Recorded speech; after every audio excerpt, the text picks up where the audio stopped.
আসসালামু আলাইকুম। আমন্ত্রণ জানাচ্ছি প্রবাস সংবাদে। প্রবাস সংবাদ জানাচ্ছি আহমেদ মেহেদী হাসান। শুরুতেই জানিয়ে দিচ্ছি প্রবাস সংবাদ শিরোনাম। প্রধান বিচারপতির সঙ্গে প্রধান নির্বাচন কমিশনারের সাক্ষাৎ, সিইসির তফসিল বক্তব্য প্রস্তুত।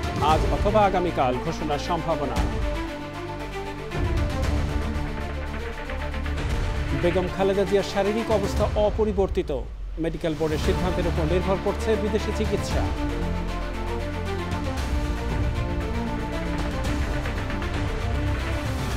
কানাডায় বিভিন্ন দেশের চিকিৎসকদের জন্য এক্সপ্রেস এন্ট্রিতে বিশেষ কোটা চালু, অতিরিক্ত 5,000 নতুন পদ সংরক্ষণ।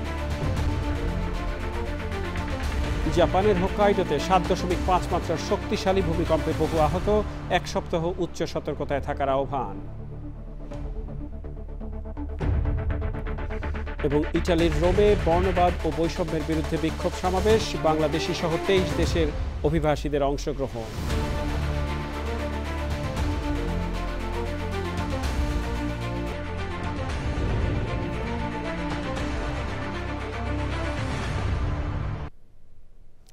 সংবাদ শিরোনামগুলো জানাচ্ছিলাম প্রিয় দর্শক। এখনকার সংবাদ আয়োজন একই সঙ্গে চ্যানেলের ইউটিউব চ্যানেলে এবং চ্যানেলের ওটিটি প্ল্যাটফর্ম আইস্ক্রিনে লাইভ স্ট্রিমিং হচ্ছে।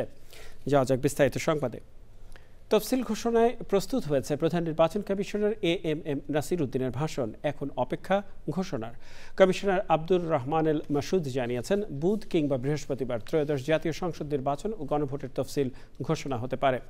প্রধান বিচারপতির সঙ্গে সাক্ষাৎ করে নির্বাচনে ম্যাজিস্ট্রেসি দায়িত্ব পালনের জন্য 300 বিচারক চেয়েছেন সিইসি। নাজিব বেগের রিপোর্ট। সংসদ নির্বাচনের বেশিরভাগ প্রস্তুতি শেষ করেছে নির্বাচন কমিশন। একই দিনে গণভোটের প্রস্তুতিও নিচ্ছে ইসি। নির্বাচনের সার্বিক বিষয় নিয়ে এরই মধ্যে প্রধান উপদেষ্টার সঙ্গে সাক্ষাৎ করেছে পুরো কমিশন। রীতি অনুযায়ী তফসিলের বিষয়টি অবহিত করতে বুধবার রাষ্ট্রপতির সঙ্গেও সাক্ষাৎ করবে নাসির উদ্দিন কমিশন। বুধবারই তফসিলের ভাষণ রেকর্ড করার কথা রয়েছে। নির্বাচন কমিশনার আব্দুর রহমানুল মাসুদ গণমাধ্যমকে বলেছেন, বুধ বা বৃহস্পতিবারই তফসিল ঘোষণা করতে পারেন সিইসি। তফসিল ঘোষণার পর আইনশৃঙ্খলা পরিস্থিতির উন্নতি হবে বলেও মনে করেন তিনি।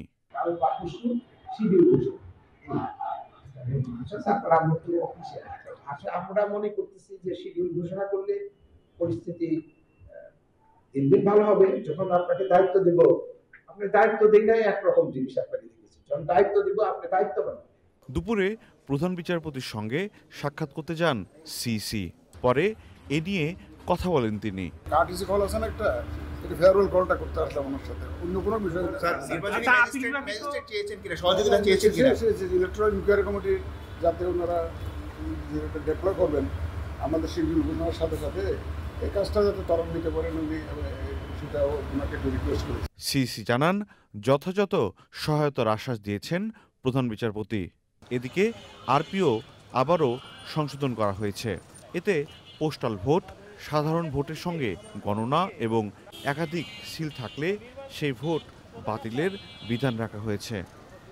নাজিব বেগ, চ্যানেল আই, ঢাকা। 2 সপ্তাহেরও বেশি সময় ধরে রাজধানীর এভার কেয়ার হাসপাতালে চিকিৎসাধীন BNP chairperson Khaleda Zia. 23 November সাবেক প্রধানমন্ত্রী বেগম খালেদা জিয়াকে হাসপাতালে ভর্তি করা হয়। দেশি বিদেশি চিকিৎসকদের সমন্বয়ে তাঁর চিকিৎসা চলছে। পাশাপাশি সার্বক্ষণিক বেগম জিয়ার দেখভাল করছেন বড় ছেলে বিএনপির ভারপ্রাপ্ত চেয়ারম্যান তারেক রহমানের স্ত্রী ডাক্তার জুবাইদা রহমান। তিনি প্রতিদিনই শাশুড়ির চিকিৎসায় তদারকি করছেন। চিকিৎসকরা জানিয়েছেন, আগের মতোই অপরিবর্তিত রয়েছে খালেদা জিয়ার শারীরিক অবস্থা। নিয়মিত তার কিডনি ডায়ালিসিস চলছে। এছাড়া ডায়াবেটিস, কিডনি, ফুসফুস, লিভার সহ অন্য সমস্যাগুলো অপরিবর্তিত রয়েছে। এর আগে বেগম খালেদা জিয়াকে উন্নত চিকিৎসার জন্য বিদেশে নেওয়ার প্রস্তুতি নেওয়া হয়েছিল। প্রথম দফায় কাতার সরকারের রাজকীয় অ্যাম্বুলেন্সের যান্ত্রিক ত্রুটি এবং পরে সার্বিক বিবেচনায় খালেদা জিয়ার শারীরিক অবস্থা লন্ডনে নেওয়ার মতো অবস্থায় না থাকায় এভার কেয়ার হাসপাতালেই চিকিৎসা চলছে তার। বাংলাদেশ সহ বিভিন্ন দেশের ডাক্তারদের জন্য কানাডা সরকার এক্সপ্রেস এন্ট্রিতে বিশেষ কোটা চালু করেছে। এজন্য কানাডার বিভিন্ন প্রদেশে অতিরিক্ত 5,000 নতুন পদ সংরক্ষণ করেছে ফেডারেল সরকার। এর ফলে কানাডায় থাকা বাংলাদেশি ডাক্তারদের কাজ ও পিআর পাওয়ার সুযোগ বাড়বে। টরন্টো থেকে আরও জানাচ্ছেন সঞ্জয় চাকি। ফ্যামিলি ফিজিশিয়ান সংকট কানাডার বিভিন্ন প্রভিন্সে রয়ে গেছে। এক সর্বশেষ তথ্য অনুযায়ী 65 লাখের উপরে মানুষ যাদের ফ্যামিলি ফিজিশিয়ান নাই।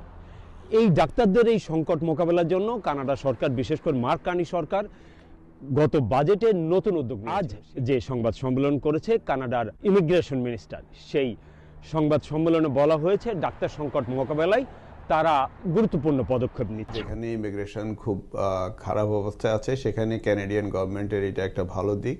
এখানে যারা ডাক্তার বাংলাদেশ তথা বিশ্বের ডক্টররা আসবেন, হেলথ কেয়ার ইস্যুতে যারা বিভিন্নখানে কাজ করবেন, তারা যদি 3 বছরের মধ্যে 1 বছর কাজ করে তারা পিআরের জন্য এলিজিবল হবে। নট অনলি দ্যাট, তাদেরকে 14 দিনের মধ্যে ওয়ার্ক পারমিট দেওয়া হবে। প্রভিন্সে 5000 নতুন কর্মসংস্থানের ব্যবস্থা এই নতুন অভিবাসন যে নীতি বা ঘোষণায় বলা হয়েছে। এই যে 5000 লাইসেন্সধারী ডক্টরদের যে ইয়ারটা দেওয়া হবে, পিআর দেওয়া হবে, সেটা এক্সপ্রেস এন্ট্রির প্রভিন্সিয়াল যে কোটা আছে ওটার মধ্যে সীমাবদ্ধ থাকবে না, এটাকে এক্সট্রা ফ্যাসিলিটি যারা মনে করবে। বিশেষ করে বাংলাদেশি অসংখ্য ডাক্তার কানাডায় থাকেন, কিন্তু তাদের চাকরি নেই, তারা অন্য পেশায় থাকেন। বাংলাদেশিদের মতো অন্য দেশের ডাক্তাররাও এখানে এই আবেদনের জন্য যোগ্য বলে বিবেচিত হবেন। আগামী বছরের শুরুর দিকেই ঘোষণা আসবে কবে কিভাবে আবেদন করতে হবে। Sanjay Chaki, Channel I, Toronto, Canada. Handcuff সেকল পরিয়ে আরও 31 বাংলাদেশিকে ফেরত পাঠিয়েছে যুক্তরাষ্ট্র। যুক্তরাষ্ট্র থেকে বিশেষ সামরিক ফ্লাইটে ফেরত আসা শ্রমিকদের অভিযোগ, প্রায় 60 ঘন্টা ধরে হাতকড়া ও শেকল পরানো অবস্থায় তাদের ফিরতে হয়েছে। এ নিয়ে বিস্তারিত থাকছে জেরিন সুমির রিপোর্টে। যুক্তরাষ্ট্র থেকে বিশেষ সামরিক ফ্লাইটে আরও 31 জন বাংলাদেশিকে দেশে ফেরত পাঠানো হয়েছে।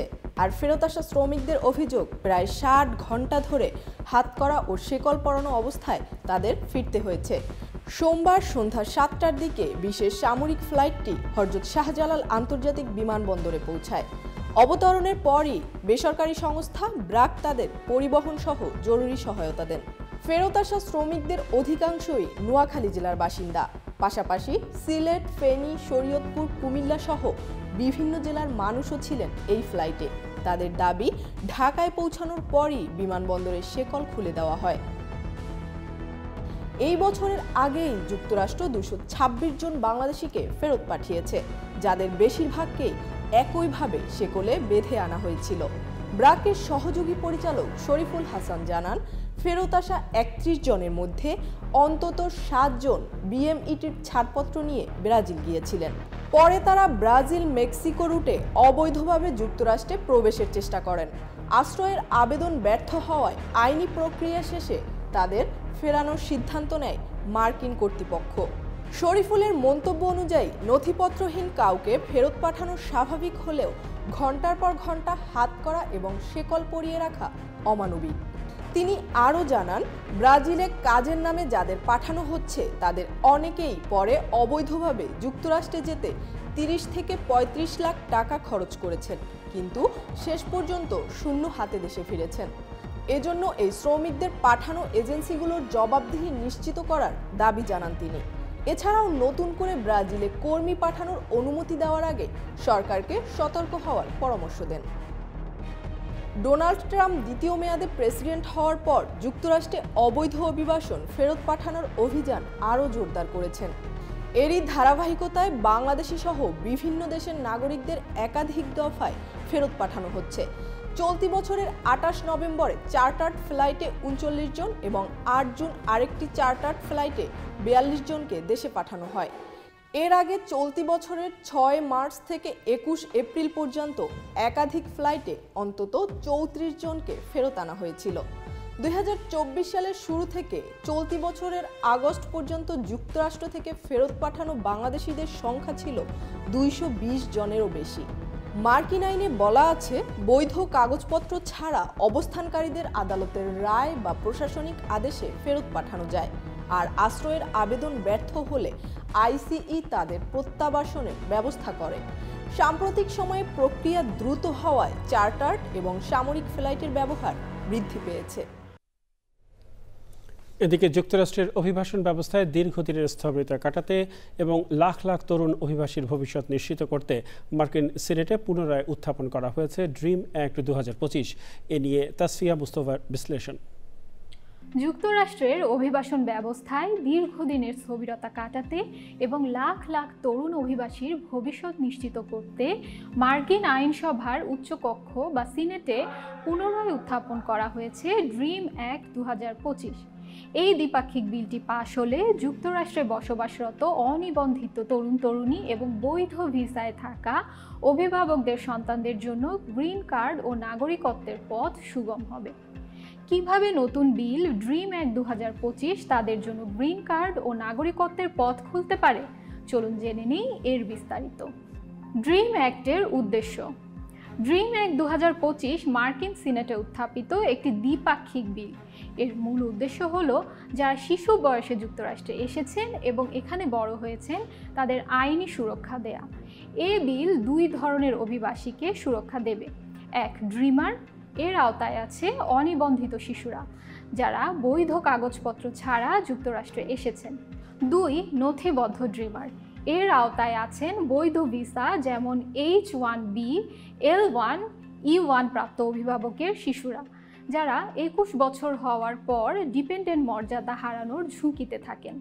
যে কারণে ড্রিম অ্যাক্ট বর্তমান নিয়ম অনুযায়ী অভিভাবকের ভিসার অধীনে থাকা সন্তানরা 21 বছর বয়সে ভিসার অধিকার হারান। অর্থাৎ এখানে যারা বেড়ে উঠেছেন তারা হঠাৎ করে ছাত্র ভিসা নিতে বাধ্য হন বা দেশে ফিরতে হয়। গ্রিন কার্ড প্রক্রিয়ার দীর্ঘ সময়ের কারণে অনেক ছেলে মেয়ে এই বয়সে এইজিং আউট হয়ে যায়। ড্রিম অ্যাক্ট 2025-এর সুবিধা। যদি ড্রিম অ্যাক্ট 2025 পাশ হয় তাহলে অভিবাসীদের জন্য গুরুত্বপূর্ণ সুবিধা থাকবে। তারা 21 বছর বয়স পার হলেও আইনি সুরক্ষা পাবেন এবং বাবা মার গ্রিন কার্ডের অপেক্ষা না করেও নিজেদের জন্য স্থায়ী বসবাসের আবেদন করতে পারবেন। এছাড়া ধাপে ধাপে নাগরিকত্ব পাওয়ার পথও খুলে যাবে যা তাদের ভবিষ্যৎ নিরাপদ ও স্বনির্ভর করে তুলবে। গ্রিন কার্ডের ধাপ। ড্রিম অ্যাক্ট 2025 অনুযায়ী গ্রিন কার্ড প্রক্রিয়া দুই ধাপে শেষ হবে। প্রথমে যোগ্য প্রার্থীরা 8 বছরের জন্য শর্ত সাপেক্ষে স্থায়ী বসবাসের অধিকার পাবেন। এই সময়ে তারা বৈধভাবে কাজ করতে পারবেন, উচ্চশিক্ষা গ্রহণ করতে পারবেন এবং যুক্তরাষ্ট্রের বাইরে ভ্রমণ করতে পারবেন। এরপর 8 বছরের শর্ত সাপেক্ষে মেয়াদ শেষে তারা স্থায়ী গ্রিন কার্ডের জন্য আবেদন করতে পারবেন। যদি তারা কোনো কলেজ বা বিশ্ববিদ্যালয় থেকে ডিগ্রি অর্জন করেন, অন্তত 2 বছর সামরিক বাহিনীতে সম্মানজনক সেবা প্রদান করেন অথবা অন্তত 3 বছর কর্মসংস্থানে নিযুক্ত থাকেন। আবেদনকারীর যোগ্যতা। এক্ষেত্রে আবেদনকারীর 5টি যোগ্যতা থাকতে হবে। 1, শিশু হিসেবে অর্থাৎ 18 বছরের কম বয়সে যুক্তরাষ্ট্রে প্রবেশ করা। 2, বিল পাশের 4 বছরের মধ্যে যুক্তরাষ্ট্রে বসবাস। 3, হাই স্কুল ডিপ্লোমা বা সমমান শিক্ষাগত যোগ্যতা। 4, ইংরেজি ভাষার দক্ষতা ও যুক্তরাষ্ট্রের ইতিহাস জ্ঞান। 5, নিরাপত্তা ছাড়পত্র বা ব্যাকগ্রাউন্ড চেক উত্তীর্ণ হওয়া। যারা বৈধ ভিসায় পরিবার সহ বসবাস করছেন, বিশেষ করে বাংলাদেশি পেশাজীবী ও গবেষকরা, তাদের জন্য এটি বড় স্বস্তি। ড্রিমার ও নথিবদ্ধ ড্রিমাররা এই বিলটি পাশ হলে আইনি নিরাপত্তা পাবেন এবং তাদের স্বপ্নের গ্রিন কার্ড ও নাগরিকত্বের পথ সুগম হবে। দুই দলের সিনেটের যৌথ উদ্যোগে তৈরি এই বিলটি পাশ হওয়ার সম্ভাবনা বেশি, যা যুক্তরাষ্ট্রের অভিবাসন ইতিহাসে যুগান্তকারী পরিবর্তন আনতে পারে। জাপানের উত্তরের হোক্কাইডো অঞ্চলে 7.5 মাত্রার শক্তিশালী ভূমিকম্প আঘাত এনেছে। সোমবার রাতে আঘাত আনা এই ভূমিকম্পে কমপক্ষে 30 জন আহত হয়েছেন এবং হাজার হাজার মানুষ ঘরবাড়ি ছেড়ে নিরাপদ আশ্রয়ে গেছেন। আগামী কয়েকদিনে আরও শক্তিশালী ঝাঁকুনি হতে পারে বলে সতর্ক করে সবাইকে কমপক্ষে 1 সপ্তাহ উচ্চ সতর্কতায় থাকার আহ্বান জানিয়েছে কর্তৃপক্ষ। আমিনা রহমান সুপ্তির রিপোর্ট। জাপান আবহাওয়া সংস্থা জানিয়েছে রাত 11:15 উত্তর পূর্ব জাপানে ভূমিকম্পটি আঘাত হানে। সাগরের তলদেশের 50 কিলোমিটার গভীরে ছিল এই ভূমিকম্পের উৎপত্তিস্থল। ভূমিকম্পের পর জারি হওয়া সুনামি সতর্কতা পরে প্রত্যাহার করা হয়েছে, যদিও 70 সেন্টিমিটার উঁচু ঢেউ দেখা গেছে। ভূমিকম্পের পর কয়েকটি ট্রেন সেবা স্থগিত করা হয়েছে এবং হাজার হাজার বাড়িতে বিদ্যুৎ সরবরাহ বন্ধ হয়ে গেছে। ভূমিকম্পে ক্ষতিগ্রস্ত নাগরিকদের প্রতিদিনের ভূমিকম্প প্রস্তুতি আবার পর্যালোচনা করার পরামর্শ দেন জাপানের প্রধানমন্ত্রী সানায়ে তাকাইচি। প্রধানমন্ত্রীর সংকট ব্যবস্থাপনা কেন্দ্রে জরুরি প্রতিক্রিয়া দপ্তর খুলেছে এবং একটি জরুরি দল গঠন করেছে Japan Sarkar. Amina Rahman Supti, channel I. জাপানের 7.5 মাত্রার শক্তিশালী ভূমিকম্প আঘাত হানার পর সেখানকার পরিস্থিতি জানাচ্ছেন আমাদের জাপান প্রতিনিধি আব্দুল্লাহ আল মামুন। টোকিও থেকে প্রায় 600 কিলোমিটার দূরে আওমরি প্রিফেকচারে গতকাল স্থানীয় সময় 11:15টার দিকে এক শক্তিশালী ভূমিকম্পের আঘাত। ভূমিকম্পটি আওমরি প্রিফেকচার উপকূলে অনুভূত, যার কারণে সুনামি সতর্কতা জারি করা। আওমরি প্রিফেকচারের পাশাপাশি ইওয়াতে এবং হোক্কাইদো প্রিফেকচারেও সুনামি জারি করা। ভূমিকম্পের কারণে প্রায় 33 জন মানুষ আহত হয়েছে এবং 90,000 মানুষকে নিরাপদ স্থানে সরিয়ে নেওয়া হয়েছে। ভূমিকম্পের কারণে যে সুনামি সতর্কতা জারি করা হয়েছে তা 70 সেন্টিমিটার পর্যন্ত। ভূমিকম্পে কিছু ঘরবাড়ি এবং রাস্তাঘাটের ক্ষতি হয়েছে। দূরপাল্লার যানবাহন যেমন বুলেট ট্রেন এবং দূরপাল্লার বাস চলাচল বন্ধ রয়েছে।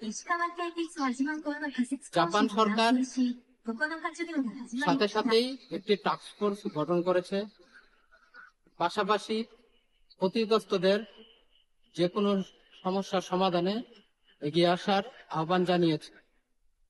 প্রশাসন সব দিকে নজর রাখছেন বলে জানিয়েছেন সানায়ে। ইটালির রাজধানী রোমে বর্ণবাদ ও বৈষম্যের বিরুদ্ধে বিক্ষোভ সমাবেশ হয়েছে। ইটালির নাগরিকদের পাশাপাশি 23টি দেশের অভিবাসীরা এতে অংশ নেন। বহু ভাষায় ব্যানার, পোস্টার এবং শান্তিপূর্ণ স্লোগানে শহরের কেন্দ্রস্থল পরিণত হয় আন্তর্জাতিক সংহতির মিছিলে।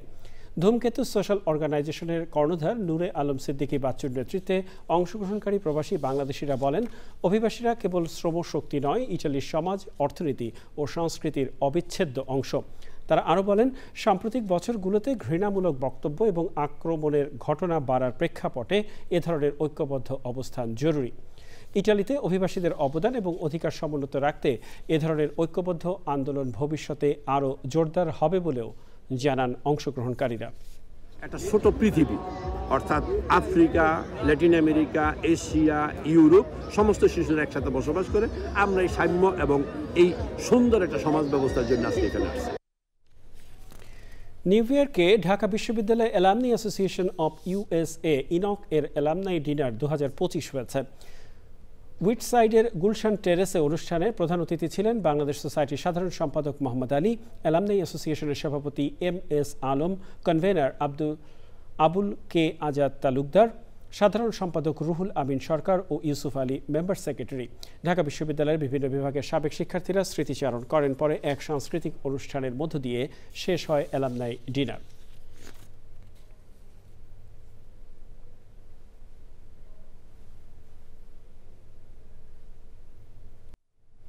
প্রিয় দর্শক, প্রবাস সংবাদের শেষ পর্যায়ে আমরা চলুন আরও একবার জেনে নেওয়া যাক যা ছিল এখনকার প্রবাস সংবাদ শিরোনামে। প্রধান বিচারপতির সঙ্গে প্রধান নির্বাচন কমিশনারের সাক্ষাৎ, সিইসির তফসিল বক্তব্য প্রস্তুত, আজ অথবা আগামীকাল ঘোষণার সম্ভাবনা। বেগম খালেদা জিয়ার শারীরিক অবস্থা অপরিবর্তিত, মেডিকেল বোর্ডের সিদ্ধান্তের উপর নির্ভর করছে বিদেশের চিকিৎসা।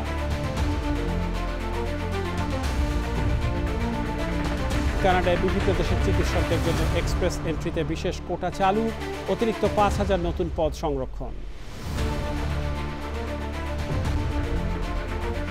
জাপানের হোক্কাইডোতে 7.5 মাত্রার শক্তিশালী ভূমিকম্পে বহু আহত, এক সপ্তাহ উচ্চ সতর্কতায় থাকার আহ্বান।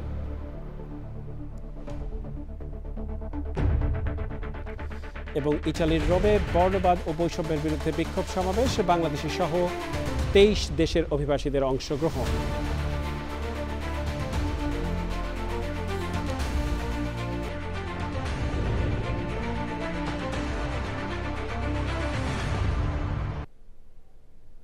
প্রিয় দর্শক, চ্যানেলে সর্বশেষ সংবাদ জানতে ভিজিট করুন channelionline.com যুক্ত থাকুন আমাদের সোশ্যাল মিডিয়া প্ল্যাটফর্মগুলোর সাথে। এর সাথে শেষ করছি আজকের প্রবাস সংবাদ। ধন্যবাদ সবাইকে এতক্ষণ আমাদের সাথে থাকার জন্য।